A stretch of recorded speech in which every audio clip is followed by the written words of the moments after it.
Intervensi komunitas mencoba untuk mengatasi masalah yang ada di komunitas. Dan ini nggak mudah. Bayangkan, mengintervensi satu orang dengan konseling atau psikoterapi, itu aja nggak mudah. Apalagi mengintervensi banyak orang dalam satu kelompok masyarakat sekaligus yang orangnya macam-macam. Ini nggak mudah. Saya ingin memberikan sedikit gambaran tentang betapa rumit dan kompleksnya intervensi komunitas itu.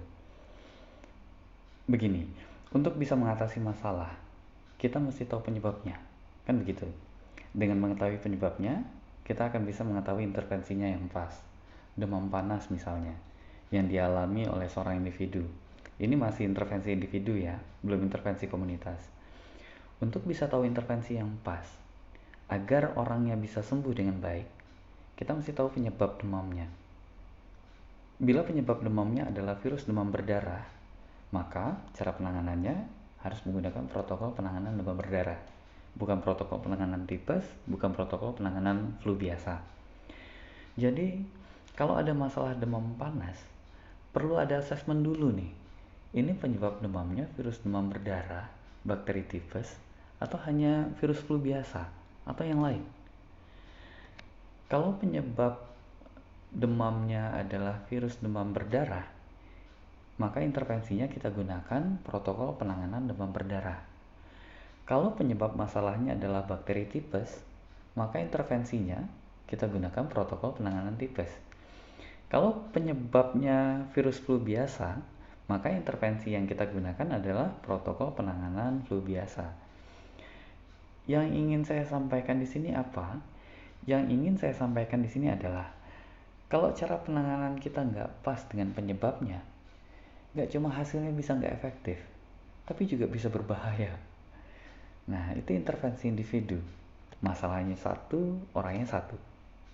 Itu aja kemungkinan penyebabnya bisa 3, bahkan bisa lebih. Dan dari 3 itu, kita juga mesti bisa menebak mana yang benar-benar menyebabkan permasalahan. Supaya kalau nanti kita intervensi, masalahnya bisa sembuh. Intervensi individu. Masalahnya satu, orangnya satu, kemungkinan penyebabnya bisa 3, bahkan lebih. Intervensi komunitas, nah ini, masalahnya satu, orangnya super banyak. Dan di tiap orang bisa beda-beda penyebabnya. Bahkan di tiap orang, penyebabnya bisa lebih dari satu. Dan untuk setiap penyebab, bisa dibutuhkan lebih dari satu intervensi. Nah, tantangannya, dari sekian banyak penyebab yang menjadi sumber masalah di komunitas, penyebab yang sebaiknya kita intervensi yang mana? Dan dari sekian banyak intervensi yang mestinya digunakan, intervensi mana yang akan kita pilih? Karena waktu dan sumber daya yang diberikan kepada kita untuk mengatasi masalah itu dibatasi loh. Kita harus sudah berhasil pada batas waktu yang ditentukan. Dan sumber daya yang kita punya itu juga nggak banyak. Dan siapa nanti yang akan kita intervensi? Apakah hanya yang sakit aja? Di kasus kematian akibat stroke misalnya, angka kematian akibat stroke itu bisa ditekan bila pasien telah ditangani maksimal 3 jam setelah kemunculan gejala. Artinya, yang mesti diintervensi itu nggak hanya yang sakit aja, tapi rumah sakitnya juga perlu diintervensi agar mampu menyelesaikan penanganan maksimal 3 jam setelah kemunculan gejala. Rumit kan? Kompleks sekali. Untuk satu masalah aja, penyebabnya bisa banyak, intervensinya bisa banyak. Bahkan pihak yang diintervensi juga bisa banyak dan mesti diintervensi dengan cara yang berbeda-beda. Padahal waktunya terbatas, sumber daya terbatas. Jadi intervensi komunitas itu sangat rumit, sangat kompleks. Itulah sebabnya kita butuh satu kerangka kerja untuk memudahkan kita, yang bisa membantu kita untuk menyelesaikan permasalahan di komunitas, selangkah demi selangkah. Di mata kuliah ini, kerangka kerja yang akan kita gunakan untuk bisa efektif mengintervensi permasalahan di komunitas adalah intervention mapping. Jadi intervention mapping itu sebenarnya adalah kerangka kerja, kerangka untuk bekerja, framework, panduan langkah demi langkah untuk mengintervensi masalah di komunitas.